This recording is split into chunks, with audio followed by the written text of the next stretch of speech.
Back in the early 90s, my family had just moved to a new town, and I had to go through the whole ordeal of making new friends as the new kid at school. It was the first year of high school, so it wasn't as bad as it could have been. But most of the kids already knew each other and had their established cliques and groups, and I hadn't really found my place. And there was this one kid, though, Evan Calder he went by, who was a popular and very amicable guy. But he didn't really seem to have any friends that he particularly hung out with. It was like he sort of jumped from one group to the next, being pals with everyone, but not really having any people of his own. Now, after a few days, I guess he decided that I was his people, and we were rapidly becoming fast friends. Now, he was super chill, very laid back, a bit of a class clown, but incredibly smart and actually funny, unlike just about every other high school kid who thinks they're a comedian. Now that November, he handed me an envelope. Inside it was a very formal, very nicely printed invitation to spend Thanksgiving dinner at the Hawthorne's house. Not their real name. Now, Evan Calder was kind of cagey about it, almost as if he didn't actually want me to say yes. But I think I only picked up on that in retrospect. At the time, I was unsure, because I always enjoyed spending Thanksgiving with my family. We'd usually go to my uncle and aunt's house and have a big extended family gathering. Now, I talked to my parents about it, and they were insistent that I accept the invitation. There would be plenty of family Thanksgivings, and they wanted me to make friends and finally have a good time. And they sold me on it. And by the time the big day came, I was very excited. Now, when I arrived at the Hawthorne's house, Evan Calder answered the door, and I was surprised to see that he was dressed sort of fancy. Like, have you ever seen that review bra guy on YouTube? He was actually dressed like him, with all of his hair slicked back and a waistcoat on, like he was dressed for church. And I was dressed in my usual, normal 90s kid attire. And Evan Calder looked me up and down, and I saw some kind of worry come across his face. And I didn't really understand it. Now, he led me into the living room, where his mom and younger sister were, and they introduced themselves, and they seemed great, although kind of strange and maybe malnourished perhaps, like a bit skinny. Now, Evan Calder's mom, Margaret Hawthorne, gently told me that typically the family dressed smart for Thanksgiving, but hopefully Mr. Hawthorne would understand the miscommunication. Now this was starting to make me feel a bit nervous. And then there was a little sister who spoke to me in such an oddly polite way. The house itself also felt kind of lifeless, like it was almost too clean. It didn't look lived in. There were no family portraits on the walls, no memorabilia, no magazines on the coffee tables, nothing. It could have been a house straight out of a catalog, or what I now know would be called a show home. And it just sort of smelled sterile. It was also strange. So Mrs. Hawthorne led us into the dining room, and I don't want to sound ungrateful, but my heart just sank. See, I was used to Thanksgiving spreads being kind of awesome, and this was just pathetic. A turkey and 8 roast potatoes, a tiny pot of mac and cheese, some very limp-looking vegetables, just really unpleasant, and a spread that adult me would now be ashamed to present to a guest. Now, Mr. Hawthorne, I never did learn his actual first name, was just standing at the head of the table like some goddamn king. Evan Calder leaned over to me and whispered to make sure that I referred to his dad as Sir. Always made eye contact if I spoke to him, and only spoke to him if he spoke to me first.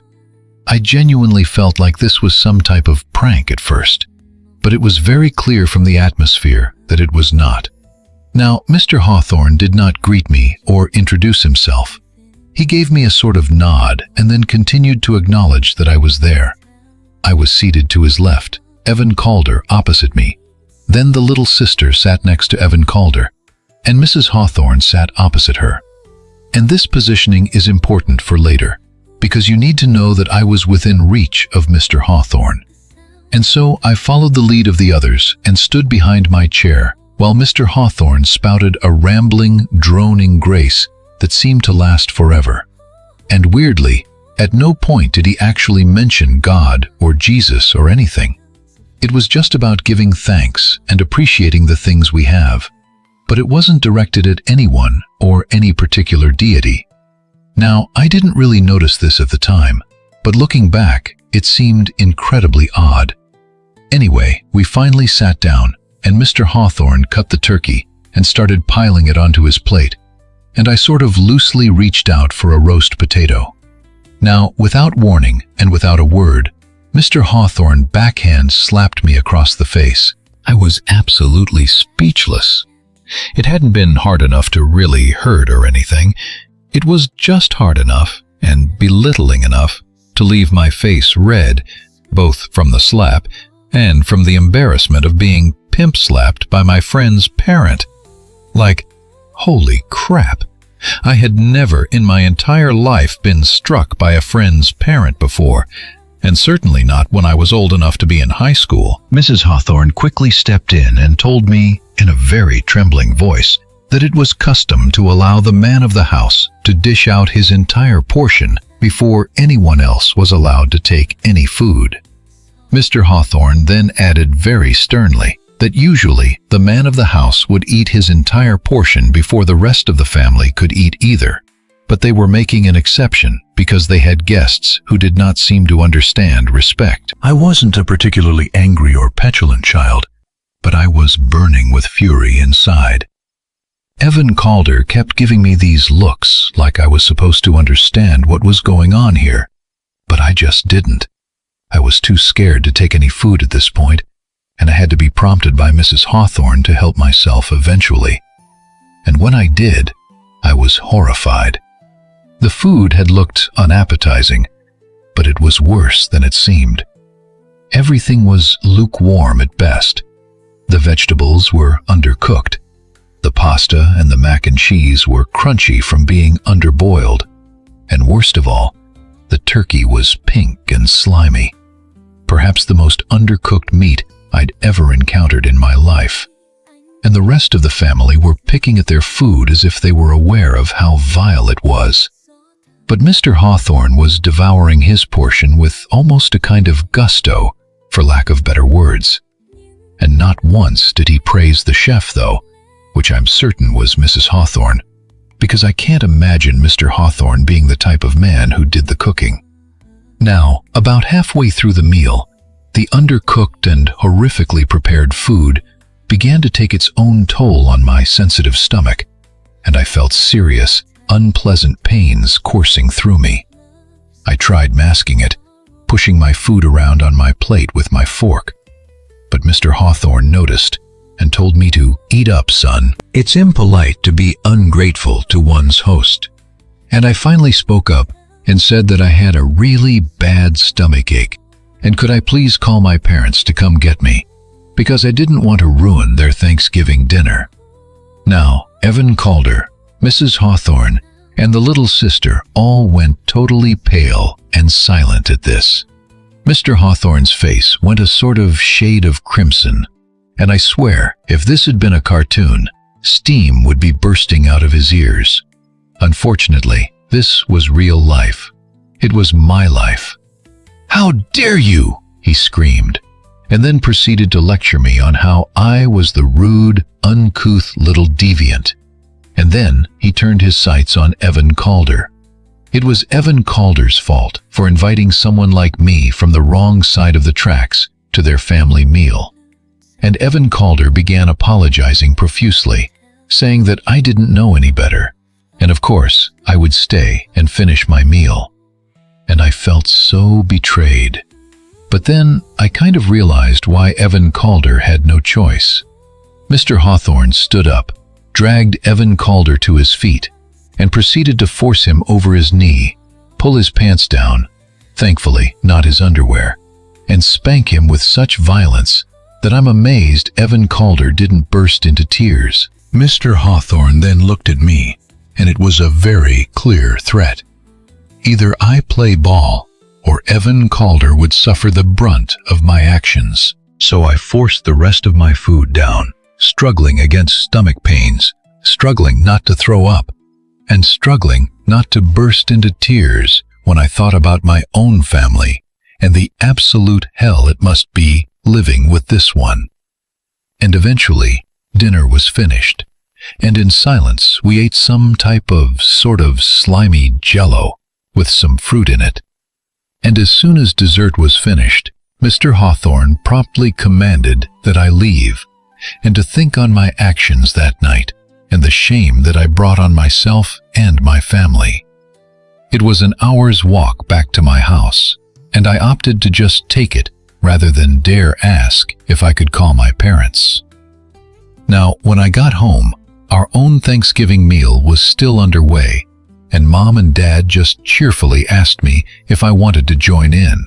I kind of snapped at them, broke down into tears, and then ran upstairs and threw up. And I spent the next 3 days bedridden with his food poisoning, during which time I explained to my parents as best I could exactly what had happened that night. And when I got to the part about Mr. Hawthorne slapping me, I could see my dad starting to shake with rage. But then my parents surprised me by saying that different families just have different customs and values, and that I shouldn't hold it against Evan Calder, and that I should continue to be his friend. I just shouldn't visit his house anymore. Now, I guess I expected something else. Some kind of confrontation where my dad, my hero, had gone over to the Hawthorne's place and given Mr. Hawthorne a beatdown. Instead, it felt a bit like an anticlimax. Then, 6 months later, Mr. Hawthorne abandoned his family, just upped and disappeared. And rumors spread around town that he'd run away with some lady of the night from the local strip club. All sorts of gossip spread about him, things that would have made it very hard for Hawthorne to show his face around town again. Talk of inappropriate behavior with the young boys he coached at Little League. Local cop friends of my dad claiming that Mr. Hawthorne was a known curb crawler in the red light district. All sorts of things. And as soon as Hawthorne abandoned his family, Evan Calder really came into his own. We'd stayed friends, just like my parents had asked of me. And Evan Calder went on to go from class clown to actual valedictorian. And he spent every Thanksgiving with my family after that. And when it came time for him to give thanks, he'd always say that he was thankful for whatever caused his dad to show his true self. And whenever Evan Calder would say that, my own dad would give me a look and a small wink. And I never asked him about it. I never wanted to know. I knew enough to know that Hawthorne was still alive, at least. And throughout the years, he made a few attempts to contact Evan Calder, usually begging for money. And Evan Calder and I are still great friends. He always ignores his dad's pleading, and he especially ignores it when his dad mentions the ultimatum he was given back then, the one that forced him to leave his family. And Dad doesn't want to know what that means. Neither do I. But all I know is that sometimes people really do get what's coming to them. And for that, I'm thankful as all hell. This next story happened much later, with a completely different side of my family. So, this happened in the late 2000s. My little cousins were unholy terrors, to say the least. 2 boys, 8 and 9, the sons of my paternal uncle. They were born 2 months apart, have 2 different moms, neither of whom is my uncle's wife, and they spend every other weekend with their dad. And I guess you can't blame them for being a little messed up, being out of control when their family background is just so convoluted. Now this explanation makes my uncle sound like some kind of womanizer who went around inseminating a variety of different women. And, well, I guess that's true, but not for nefarious reasons. His first girlfriend actually died in a car accident a month after giving birth to Lucas Reed, the oldest son. And my uncle had a sort of friends with benefits consolation hookup with one of his best friends, and the contraceptive broke and she got pregnant, and they decided to keep the baby, who's named Nathan Reed. And so, thankfully, he has a great relationship with Nathan Reed's mom, and things are as good as they could be. I guess he's also now happily married with a 2-year-old daughter who Lucas Reed and Nathan Reed idolize. But the boys, who we call the twins, even though they're not, and they have different moms, were absolute prank kings.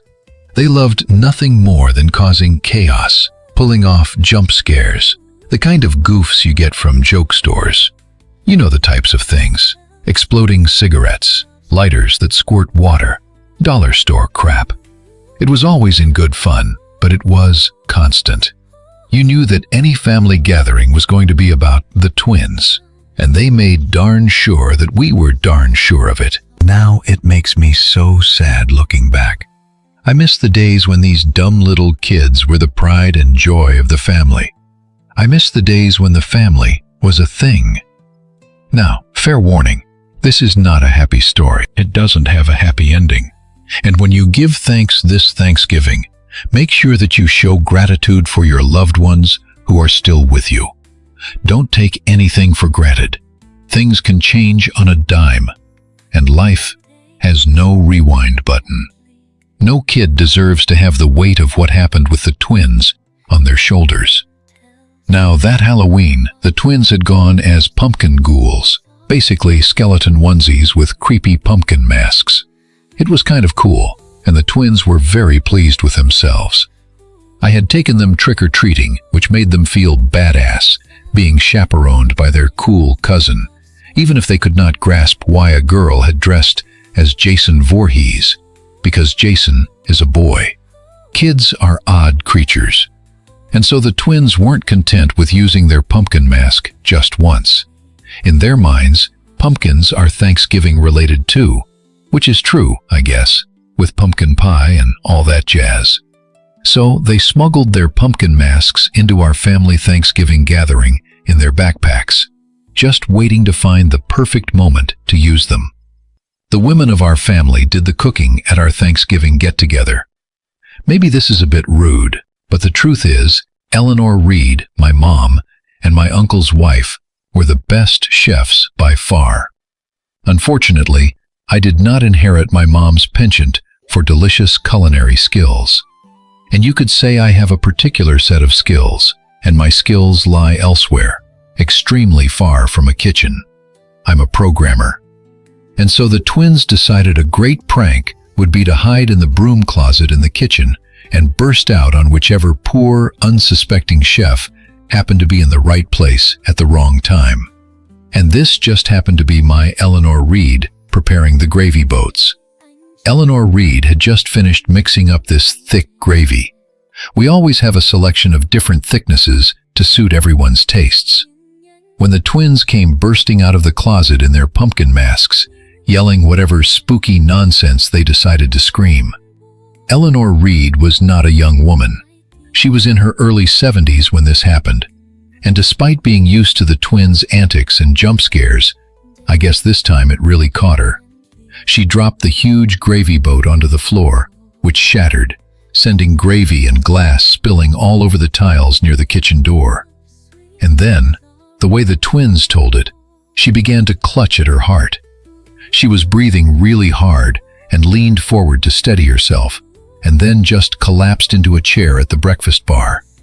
Now the twins panicked, pulled their masks off, and ran to Eleanor Reed to check if she was okay. She was still clutching her chest, breathing hard, and the kids were probably crowding her and apologizing or whatever. And Eleanor Reed told them to give her space and that she was fine. She just needed a minute. But the way the twins tell it, they were absolutely sure that they'd given Eleanor Reed a heart attack and killed her. Now, thankfully, that was not the case. Now, what did happen, though, was that Harold Reed came running in from wherever, panicked by the sound of the gravy smashing onto the floor, and he threw the door open, ran straight into the kitchen, and immediately slipped on the thick gravy spilled all over the floor. Now, I was behind them when this happened. I saw it all go down. I saw Harold Reed skid, his arms pinwheeling in a way that was almost comical, if not for what happened next. He fell forward, his nose hitting the corner of the table, and they say it killed him instantly, the bone of his nose being thrust backward into his brain. But I don't believe them. I saw him writhing on that floor. I saw him clawing at his face, and the way his neck was flopping at an almost impossible angle. I saw him take at least a minute to die. And so did Eleanor Reed, and so did the twins. We all watched as our beloved Harold Reed died in a pool of gravy and glass in front of his wife and grandsons, all of whom would later blame themselves for his death. Eleanor Reed blamed herself for overreacting and dropping that gravy, and the twins blamed themselves for pretty much everything. And you can understand why they did, even at that age. Eleanor Reed didn't even make it to Harold Reed's funeral, as she passed away a few days later from what I like to say was a broken heart. Her heart just gave out. And of course, the twins blamed themselves for that too. They insisted that what they did had weakened her heart. And no matter what we said to them, no matter how hard we tried to convince them that they were just kids messing around, doing kid things, they wouldn't listen. Lucas Reed made it to about 18. Nathan Reed's still around, but he's in and out of rehab, and the whole family does everything we can to try to convince him to forgive himself, but he just won't. None of us blame Lucas Reed and Nathan Reed. I just wish Nathan Reed wouldn't blame himself. So this Thanksgiving, be grateful for the people you love and what you share with them, because you never know when the most ridiculous, unexpected, and unseen event might quietly change your whole family's lives forever. So to start off, my family's generally conservative. We're not super big on politics or turning it into our whole identity or anything, but if you had to ask, yeah, we tend to lean that way. And the only member of our family who takes it much further is my uncle, who's my mom's sister's husband. He was a card-carrying, red hat-wearing MAGA guy with the bumper stickers and everything. He's pulled back from that a bit now after all that stuff with the list, but we're not going to get into that. Now, the point is that my uncle is a card-carrying, devout Republican, and more importantly, a member of the NRA, and an absolutely huge gun nut. And I say that respectfully. Now, family Thanksgiving is normally pretty chill. My uncle might be one of the most zealous among us, but he's also a very respectful guy, and we're not the kind of family that gets into political arguments. Even with my sister, who's a lot more left-leaning, we have our differences, but we're a loving family. And I genuinely think that we, including my uncle, are all good people. And I could tell there was going to be trouble at Thanksgiving in 2023 when my sister showed up with her new boyfriend. Now, for starters, you could tell he'd had some kind of effect on her. She'd done that whole blue and pink hair thing, which she herself had always gently mocked. But I know my sister well, and she kept shooting me these looks that said, "I'm sorry about this." And she had this nervous kind of energy. Anyone else might have assumed she was just referring to her strange new look, but we're twins, and I knew she meant something else, and that something else was her boyfriend. Now, I'm just going to call him Caleb Moore. And right from the beginning, Caleb Moore was on the offensive. You could tell immediately that he was snippy and coldly polite with my parents, which put me on the defensive right away. And it was the same with other family members. After the food was dished out and he announced that he was vegan, something we had not been informed of at any point, despite Mom sending the usual email out to any family members who might be bringing guests, asking if there were any dietary requirements. And so Caleb Moore made this big fuss about being vegan, and my mom, bless her, went into the kitchen and went through all the damn boxes of ingredients to figure out which food would be safe for him to eat as a vegan, as if it were some kind of peanut allergy or something, while the rest of us all waited to get tucked in. Now, Mom came back with this beautiful handwritten list of foods that were definitely vegan-friendly and handed it to Caleb Moore. I saw the list, and there was certainly enough food on there to make a decent meal. Caleb Moore looked it up and down, sort of sneered, and remarked that he'd starve if he only ate the vegan dishes, and so he guessed he'd have to make an exception this time around. Now, you're probably thinking that he just dished up a vegetarian platter, not vegan. No, this guy piled up turkey, ham, pigs in blankets, and everything else the rest of us ate onto his plate. And I watched him eat. He went into that meat in a way that made me certain this man had never been a vegan in his entire goddamn life. What was the effing point? And I kept glancing at my sister, and she just kept flushing with embarrassment. And so we're about 2/3 through the main course, and it's been going surprisingly well, mostly thanks to Caleb Moore stuffing his face with turkey so he didn't have room to speak, and we'd just been talking about regular things. I think everyone at the table, especially Harold Pierce, knew to avoid any kind of political discussions. And then finally, Caleb Moore took a break from stuffing his face with meat and dairy and made the quip. And it went something like this. He pointed out the front window toward my uncle's truck, which, if you remember, was very magnified back then, and then said, "Nice truck I saw in the driveway. Didn't know Mitt Romney was here." Mitt Romney. Out of literally any Republican you could have picked for the joke, he chose Mitt freaking Romney. And we all just sort of looked at each other like, is this guy trolling? But my sister shot me this look saying, no, please, just let it go. And that's when I started to worry. Was this guy maybe a bit unhinged? Now my uncle, God bless him, paused for a second, and I saw his neck turn red with anger for the briefest of moments. And then he just laughed and said something like, "Mitt Romney, come on, son. You could have at least gone for someone cool, like Hulk Hogan." So then Caleb Moore says, "Well, I don't think being a MAGA is very cool in any way." And then started talking about women's rights and Roe versus Wade, something which I would note, most of my family did not support being repealed. And my sister put her hand on Caleb Moore's arm and just asks him to drop it. And he shrugs it off, a bit too violently for my taste. And my sister, who's normally very bubbly and chatty, just sort of falls silent. Now I've got it in my head that this absolute chuckle frick is maybe an abusive partner. And so I give my uncle the look. He knows the one.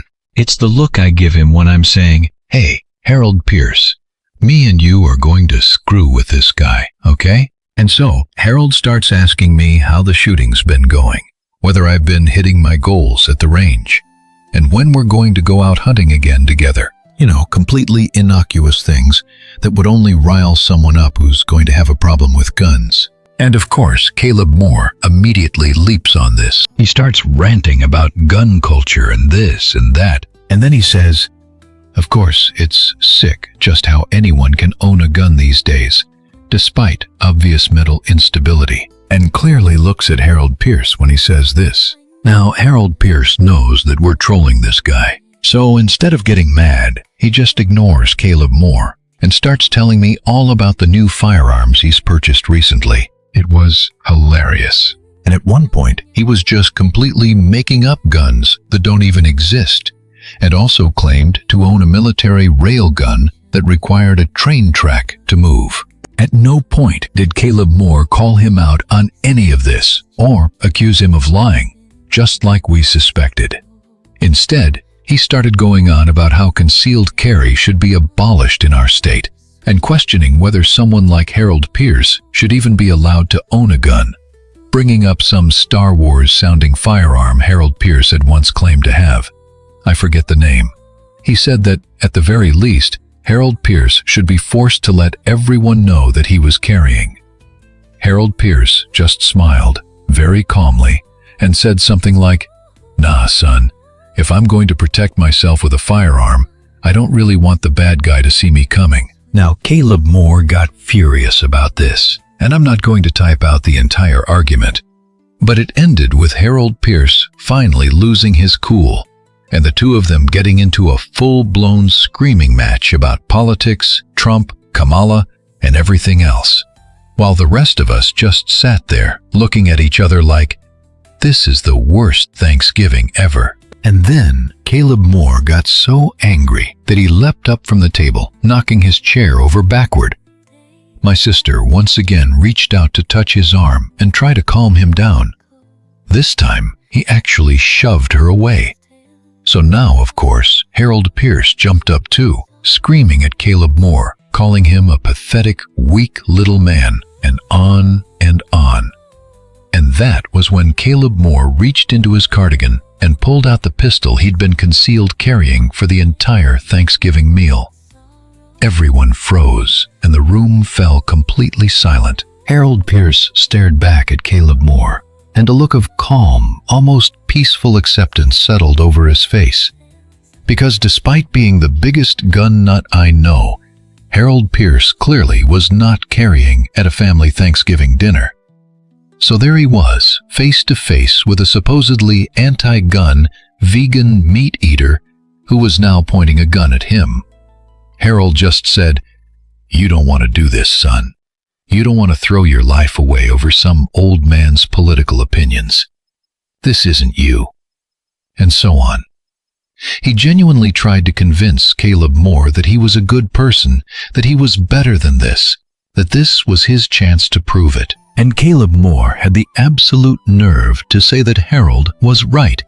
He said he was better than all of us, and that he'd prove it by lowering his gun. And that's when something unexpected happened. From behind Caleb Moore, a large vase came flying toward his head and shattered as it smashed into his skull. Caleb Moore then fell, tripping over the fallen chair, and the gun flew from his hand, hit the ground, and I moved for it right away. Now, looking up, I saw my sister standing there, breathing hard, with this absolute look of fury on her face. Now, as I looked down at the gun in my hand, I realized what she had clearly noticed, which she then went on to explain. Caleb Moore, the idiot that he was, hadn't taken the safety off his pistol. He clearly had no idea how to use it. So, rather than trust him to actually lower the gun, and just in case he suddenly realized the safety was on and reacted differently, my sister decided to brain him with the vase we'd inherited from our great Nana. And I think the old woman would have approved. Now, anyway, my sister quite understandably broke up with Caleb Moore, and yes, eventually lost the blue hair. And as a responsible gun owner, Harold Pierce reported Caleb Moore's misuse of a firearm to the cops, and now he's banned from owning a gun, I do believe. Now, my sister also managed to successfully take out a restraining order against him and reported him for some other things, because, as it turns out, like I suspected, he had been an abusive partner. So we look back on that story and tell it with a comedy angle. Usually, Harold Pierce does the telling, but I'll tell you this. Finding out afterward the kinds of things he put my sister through, psychological torture in particular, made me wish we were the kind of gun-toting, rootin'-tootin', Republican, trigger-happy family that Caleb Moore clearly accused us of being.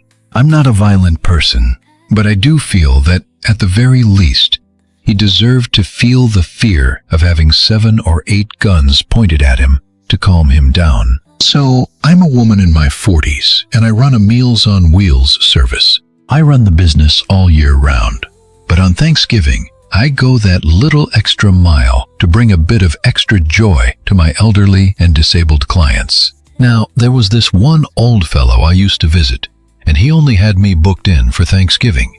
He did fine most of the year, but he liked having a nice Thanksgiving meal prepared for him, and I think he liked the company too. He told me a number of times that he didn't have any family and that it was just him. So, Thanksgiving 2018, I showed up at his house with a special ham roast, prepared for him with love. I was looking forward to seeing this old fella. I was kind of excited for him to answer the door and show that usual beaming smile, his shiny white false teeth perched precariously in his mouth. Now, I'm just trying to sound silly here, but I was a little surprised when a much younger guy answered the door. Now, I told him who I was, Silver Plate Outreach, and explained that I was there to see that old fella and cook for him. And the young guy looked confused for a second and then said, "Oh, damn, his grandfather was in the bathroom and must have gotten the timing wrong." And the guy invited me in and encouraged me to start preparing the food, ready for the old guy to finish his bath, and said it'd be a nice treat when he got done bathing and realized he had a Thanksgiving meal to look forward to. Now, the young relative ran upstairs very quickly, and I heard him calling through the bathroom door, telling his grandfather that the Silver Plate Outreach lady was there for him. and I couldn't hear the grandfather's response, of course. But why would I? Now, I went about warming up the food that I brought. Typically, we cook it in advance, and then it just needs heating up in the client's oven, and the whole process takes maybe 10 minutes. So, I went to wander around the living room, which I'd been in many times. The grandson, who I imagined was probably in his mid-20s, was still upstairs, maybe getting his grandfather out of the bathroom. Now, I started looking at some of the photos on the wall. They all just showed my elderly client at different stages of his life. However, I started to notice something odd. The young man who'd let me in didn't seem to appear in any of these photos. In fact, there was nothing that I could see that suggested my client even had grandkids. And then I remembered he'd told me previously that he didn't have any living family. So I found myself wondering who the hell this young guy was who had let me in. The old man was upstairs in the bathtub, so there was nothing suspicious, right? And then I realized I had absolutely no evidence that my client really was upstairs in the bathroom. All I'd heard was the young guy talking as if he were speaking to someone. It could have been completely fabricated for all I knew. I decided to play it safe and called upstairs that the food was almost ready and asked if my client was nearly ready to come down. And the young guy shouted down, sounding almost annoyed, that yeah, they were coming. He said he was just helping Grandpa get dressed and dealing with various things. This was definitely suspicious. The old fella might have been a Silver Plate Outreach client, but he was healthy and fit enough not to need home help. And he certainly didn't need assistance getting dressed after a bath. Still though, it was possible that maybe he'd fallen, and there was a reasonable explanation for this. Now, I turned the oven off, left the food in there, and called upstairs that I was going to be leaving because I had other clients to see. So I left the food warming in the oven. I didn't receive a reply, so I decided that I would just leave and then call in a wellness check once I was safely out of the house. However, as I tried to leave, I discovered that the front door was locked. Now, it was one of those doors with a deadbolt where you actually need a key to unlock it from the inside, and it had been locked with that deadbolt. Obviously, something was wrong here. I could hardly call the cops and say that I might have been locked inside an old guy's house by a suspicious character. So I decided to try the back door, and that way, of course, was also deadbolted. I'd left my cell phone in the van because, typically, we weren't supposed to bring devices into clients' homes, and so I headed into the living room to either use the landline or see if there was a window I could open to escape or something. Now this fake grandson was standing there, wearing nothing but his tighty-whities and a poop-eating grin on his face. He went on some rant about how a dried-up old hag like me would surely be flattered to sleep with him, and that he'd even pay me if I did certain things. Now I was speechless, disgusted. I'm happily married, and even if I wasn't, my God. I told him as much, and told him that if he didn't unlock the door right that minute, I'd call the cops. Now, he just sort of laughed at that, as if it were somehow a complete impossibility. I still have no idea to this day why he was so confident about that. So the fake grandson approaches me and says that if I won't take him up on his generous offer, then, considering I'm technically a home invader, though I'm unsure what logic he was using to decide that, he has no choice but to defend himself. I asked him what in God's name he was talking about, and he just looked me in the eye, point blank, and calmly said, "I'm going to touch you. And then, depending on how I feel, I might just bury your body in the basement." I could tell he was serious. I could also tell he was seriously on something. Later, through the police report, I found out he was on an absolutely ridiculous amount of cocaine. But in that moment, all I knew was that there was no way this pasty creep was going to get his hands on me. From visiting my client every Thanksgiving, I knew the living room well, and I knew that behind me there was a fireplace, and beside it a set of tools for cleaning that fireplace. A poker, a brush, and one of those long metal dustpans. That's what I managed to grab when I reached behind me blindly. That's when I swung forward, cracking my would-be assailant straight in the crotch. He howled, screamed, and fell to the floor. And just for good measure, I brought the pan down on him again, the flat underside slamming into his clearly aroused groin. I later found out that it's possible to break someone's you-know-what. And that's exactly what I think I did. Unfortunately, this is also why my attempted freak managed to get away with a suspended sentence. I was forced to lower the charges to avoid him countersuing for some fairly serious bodily damage. Still, it felt pretty worth it regardless, and I'm fairly sure I dissuaded him from trying to touch anyone else in the future. I later found out that my client had unfortunately passed away the week before. Due to his lack of family, his silver plate outreach order had yet to be canceled. The guy who tried to trap me there was the new tenant. He had apparently decided to celebrate his Thanksgiving by doing a truckload of drugs and trying to kidnap a silver plate outreach worker. I don't know what became of him after the disappointingly short legal proceedings, where I had to back down from pushing too hard after I basically broke his wiener. But again, I think I did the world a favor. So I'm thankful for my near miss that day, and also thankful for my perfect aim with that dustpan. So, funny story. My name is Marcus Lane, weirdly enough. And this story didn't take place on Thanksgiving. It was the day before. But the outcome of the story is probably the thing that I'm most thankful for. I have a pretty overprotective mom, and I mean this in a very loving way. She's the best mom ever. Now, she didn't have the easiest time raising me, and worked her butt off to be the best mom she could. Now things are better, and she has a wonderful husband, my stepdad, and we're a tight family. But she worries about me. And in particular, a couple of years ago, she read an article about how the night before Thanksgiving has the highest rate of DUIs out of any night in the year. Now, I'm not sure if that's just Michigan, the state that I'm from, or if it's everywhere. But apparently, it's a fact. And so, the year this happened, a couple of years ago, I was due to work the night shift at Kroger that Wednesday night. Now, Mom got really worried about this DUI thing, and she found out that it was so prevalent that it had even been nicknamed Drinksgiving. Now, she wasn't worried about me drinking and driving, of course, but she was worried about me driving to and from work late at night and some drunk idiot crashing into me on the roads.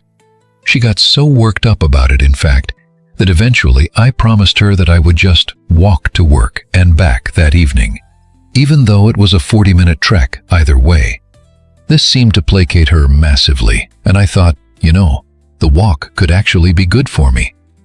Anyway, the first half of my shift that night covered up until closing time, and then the second half involved restocking and cleaning and all the fun stuff that goes on at Kroger behind the scenes. Nothing really of note happened on the shift, except I did notice some guy come in absolutely trashed, staggering around and slurring his words, and I made sure that I stayed close to the checkout when he came to pay, because my younger female colleague was out on checkout. But he was fine, just very wrecked. And then I watched, with this mounting horror I felt, as he left and walked across the parking lot and got into the driver's side of his vehicle and swerved his way out of the lot. Now, for other things, I would feel like a bit of a narc or a bit of a pest. But I did get the guy's registration and call it in, so hopefully the cops pulled him over. Drunk drivers can get effed, in my opinion. And so my shift was done, and I started the long, cold walk home. I was about halfway back, listening to some tunes on my iPhone. And I admit it was Taylor Swift. I am actually secretly a big fan, just sort of gazing at the sidewalk to avoid any puddles or ice or anything like that. And that's when I heard the sound of squealing tires and erratic driving, and I immediately looked up. There was a car swerving back and forth across the road, and I had almost no time to react. The vehicle erratically spun toward me and, with a burst of speed, mounted the sidewalk and crashed straight into me. Now it felt like I had moved in slow motion, like some kind of action movie. I saw this muscle car barreling toward me, and I dove backward into the doorway of some store. The car slammed into the bricks, and I heard the sound of crumpling metal and cracking concrete. But I felt very little pain, and I was as sure as I could be that I was either about to die, or maybe my spinal cord had been severed and I was paralyzed from the waist down. It took me a moment to realize that the car had stopped literally an inch from me, thanks to the depth of the doorway and the strength of the brick. I was shaking and crying and collapsed forward onto the hood of the car. I barely registered when the guy leapt out of the vehicle and was yelling and crying to himself, asking if I was okay, if I was hurt, if I could feel my legs and things like that. Now, eventually, I managed to calm down and began talking to the very calm, very clearly sober driver of the vehicle. It turned out that he had hit a patch of black ice, lost control of his car, and in trying to correct it, had ended up spinning toward me instead. The cops came, of course, and he willingly took a breathalyzer test, which showed a 0.0 alcohol level in his bloodstream, which was nice to know. And it really wasn't this guy's fault at all, I guess. He was just so apologetic. And he kept insisting that I go to the hospital to get checked out. But I knew I was fine, except for a few cuts and grazes from the cracking bricks. So instead, he paid for an Uber to get me home and gave me his card so we could stay in touch. My mom sent him an email about a week or so later, thanking him for being so kind and telling him that she hoped he didn't hold any guilt. And I sent him something similar. Now that Christmas, in the mail, I received a check for $1,000. And on the card, he wrote something like, "Your life is worth so much more than this, but it's the least I can do." And so, almost being crushed to death by a muscular car like that didn't end up being so bad after all. But let me tell you, those moments when the vehicle came blasting toward me, when I thought it was a drunk driver, or worse, someone trying to hit me, that was the goddamn scariest moment of my life.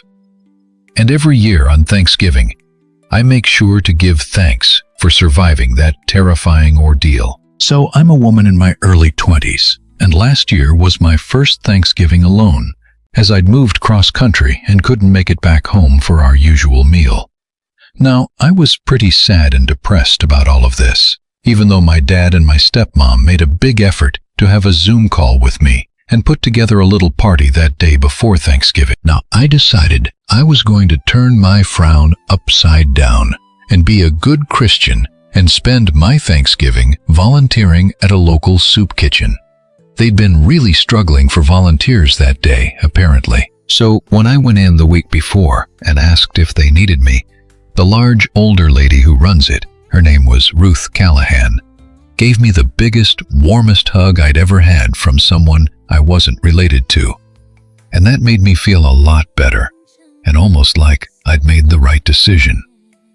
Now, on Thanksgiving Thursday, I arrived at the soup kitchen early and found myself waiting outside for Ruth Callahan to arrive. There were already a few folks hanging around, even though it would be another hour or so before we actually started serving food. Ruth Callahan arrived and was greeted by some of the folks who were waiting for the food, and clearly some of them were regulars. And Ruth Callahan greeted them warmly, and they responded in kind. Only she introduced me as a new helper who was with us for Thanksgiving, and I quickly added, and hopefully more than that, if Ruth Callahan will have me. Because I'd already decided that I wanted to volunteer at this place regularly. Just seeing the way these people's faces lit up at Ruth Callahan's arrival, knowing that they were going to get a hot meal inside them. And so Ruth Callahan opened up. I didn't realize this, but they opened an hour before the food went out to allow people a bit of time in from the cold. It was a particularly cold Thanksgiving that year, and I thought that this was a very kind gesture. I don't know what it's like at other soup kitchens, but there was a lot more than soup on the menu that day. We couldn't afford to put out a whole Thanksgiving spread, of course, but a number of local businesses had contributed dishes that just needed heating up, including 3 incredibly well-prepared turkeys and 2 glazed hams from a local butcher. And the rest of the volunteers showed up, and we immediately went about cooking the food, as well as the traditional vats of soup, which would be the first thing on the menu since it would be ready before the meat and casseroles. Ruth Callahan told me that the line to get in was around the block, and we were set to have the busiest Thanksgiving on record, and I could already see that every seat was filled in the seating area itself, and spirits seemed high. I felt great, and I felt genuinely proud of my decision. So the soup was ready, and I was put on serving duties, filling up cups of the pumpkin and chestnut soup specifically. And I handed every cup over with a smile and a happy Thanksgiving. And then, in my head, "May Christ be with you," as a little bit of a personal prayer that Jesus would watch over these people who clearly needed it. Give me soup. And the demand caused me to look up, almost expecting to see someone I knew or some kind of joke. And the guy who stood there looked about 80 and had a hard-lived 80 at that. He was blind in one eye, and his face was pockmarked with scars, and his hair was long and lanky but bald on the top, and he was stick-thin and wiry, wearing a military-style coat. And I'll never forget his face, or his holy fingerless gloves, or the look that he gave me with his one good eye. It was a look of utter, disgusting contempt as he eyed me up and down. Now, I tried to act as if I'd misheard him, in case I really had. So I told him that the soup was coming up, and that's when he started to rant, saying I'm clearly some sanctimonious rich girl with my fake-ass boobs. Not that it matters, but, they're not. And how I'm pretty, and I know it, and I'm just there to make myself feel better. And then he saw the crucifix around my neck, which was hidden under my sweater, but I guess he somehow saw the imprint of the cross, and started ranting about how I'm one of those do-gooder Christians who only helps people like him because we want a free pass into heaven. Now, I wasn't about to say anything in my defense to this guy, and I'm not going to explain myself too much here either. All I will say is that in my 25 years on Earth, there have been points where I have gone through certain things that would genuinely horrify you to hear. Parts of my childhood were so bad that I couldn't type about them even if I wanted to. And yes, I did feel good about myself for volunteering at the soup kitchen. Yes, I am a Christian. But is there anything wrong with either of those things? This freaking guy didn't know me, and he didn't have any right to judge me. And I'm sure he'd suffered too, probably terribly from the looks of him. But to assume that I was some privileged B-word who had it easy just because, in his opinion, I was attractive. How dare he? How absolutely dare he? And so I did what I'd always learned to do in situations like that. I responded as cheerfully and politely as possible, pretending I hadn't heard a word he'd said, because in a minute he'd be gone and I'd never have to see him again. I figured I'd take my break, and by the time I was done, he'd probably have left.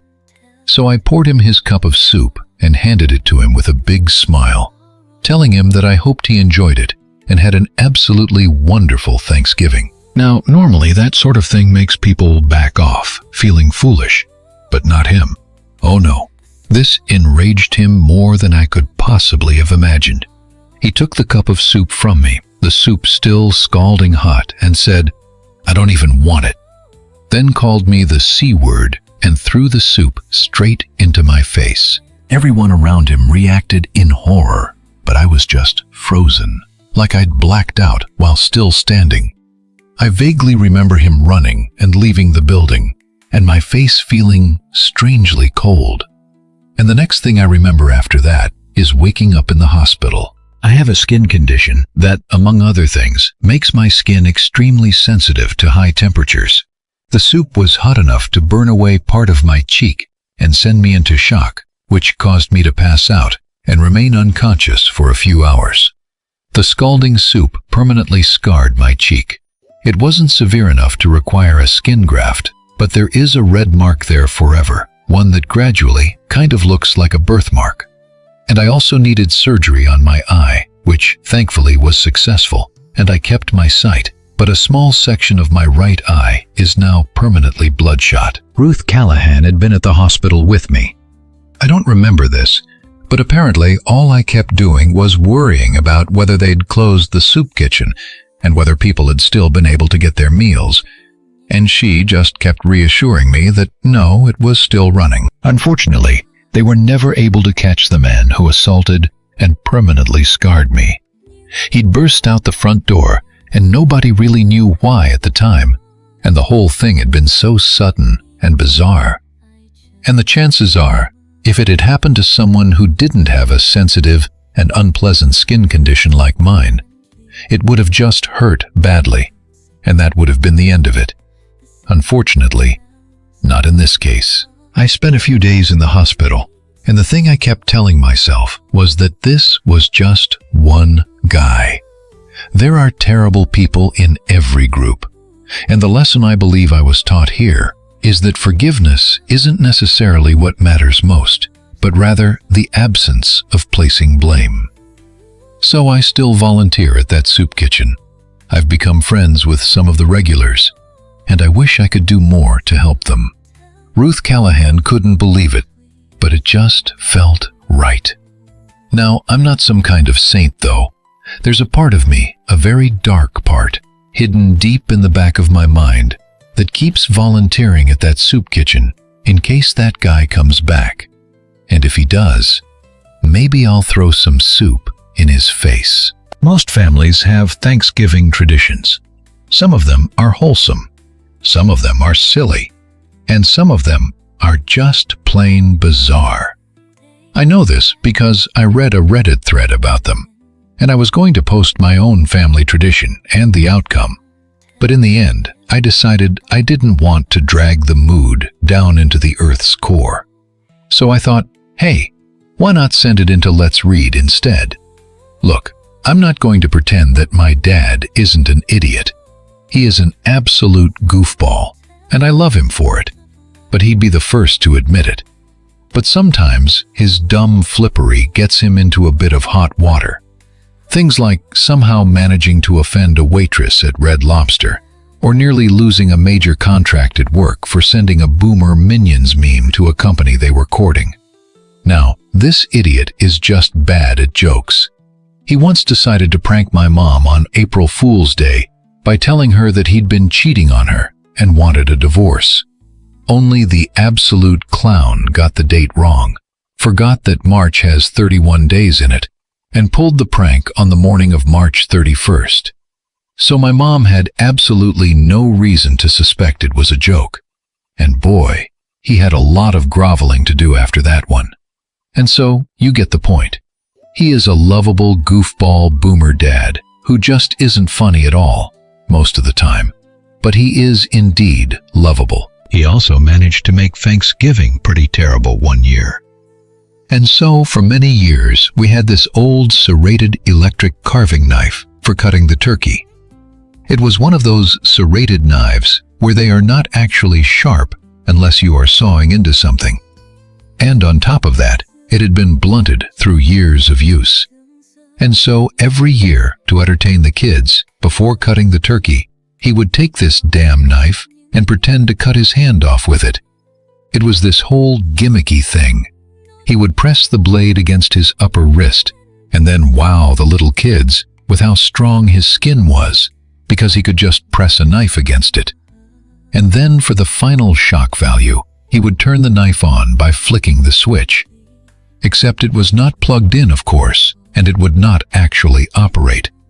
And of course, the rest of the family then had to explain to the little kids that they should not do this, and that the knife was blunt, yada yada yada. And it was just some stupid thing Dad always did. And so, this one year, the carving knife had finally died, and Mom replaced it with a new one. She told Dad, and she told him multiple times, not to do his knife trick this year, and she made him promise. But I guess she did not explain exactly why. Now, here is the problem. Serrated blades can be crazy sharp if they are of a certain design. Electric carving knives these days are famous for being way sharper than people realize. But Dad, in his arrogant wisdom, was still convinced that this would not matter. Besides, it was not plugged in. He would just be careful and make sure that he did not press it into his skin too much. Of course, this was his explanation after the fact. At the time, none of us knew that he was going to do it. So, picture the scene. There are about 15 family members crowded around the table in our large dining room, ready to fill their plates. Dad is about to do the opening ceremony and cut the turkey. And he does it. And he does the trick. He presses the blade against his wrist. Everyone starts to roll their eyes. And then Dad suddenly yells the F word. Because even being as careful as possible, the serrated blade cuts right into his wrist. And then the pain causes his other hand to spasm. But it is okay, right? Because the carving knife is not plugged in. Well, no. It was not plugged in because it was a rechargeable knife. So his finger slips, he presses the switch, and we all watch in horror as his brand new, incredibly sharp electric carving knife slices through his wrist like butter. Everyone's screaming except for Dad, who's just sort of staring down at his severed hand and the blood spraying from it. He's woozy, dizzy with shock, and sort of lifts his arm up, leaving the severed hand behind. And of course, blood sprays everywhere, all over the Thanksgiving dinner spread, all over the family, all over the screaming, crying family members. And I'm the one who springs into action. The knife's still running, embedded into the table now, and I reach through the blood and gore and shut it off. And then I grab my own father's hand and rush him to the kitchen to put it in a bag of ice. Meanwhile, other members of the family are trying to snap my dad out of the shock that he's clearly in. We're calling 911. Others are yelling that the ambulance will take too long, and so on. In the end, I drag Dad to my car, throw him into the back seat, place his ice bag hand in the passenger seat, and just hightail it to the emergency room. And I'll never forget it. Dad was unable to say much of anything on the drive there, but he did let out one thing. Thanks for giving me a hand, baby girl. God, if he hadn't been in the back seat with a severely bloody stump of a wrist, I probably would have punched him in the jaw in that moment. Unfortunately, they couldn't save his hand, as there was too much nerve damage caused by the cut. And when my mom arrived at the hospital, she insisted on making up a slightly less embarrassing story of how he severed his hand. I forget the exact details, but I'm sure they didn't buy it. So Dad only has one hand now. Thankfully, it was his left, and he's right-handed. And that's the thing he always says each year for Thanksgiving now. At least it wasn't my useful hand. And knowing Dad, he wants to say something even cruder than that. So that's how my lovable goofball dad effed around and found out. And if anyone asks, he tells them it was bitten off by a shark. He has a prosthetic hand now. And yes, you can absolutely believe that he uses that damn prosthetic hand for boomer dad pranks whenever he can. And the best one was last year. My daughter brought her new boyfriend over for Thanksgiving, and they're high school seniors, and her boyfriend is a sweetheart. And Dad introduces himself by walking up behind him, resting his prosthetic hand on the poor kid's lap, and saying, "This is what happens to the last guy who got handsy with my granddaughter." Thankfully, me and my daughter had warned him ahead of time, and the smart-ass kid picked up the prosthetic hand, turned to face my father, and shook it. "Very pleased to meet you. I think he's a keeper."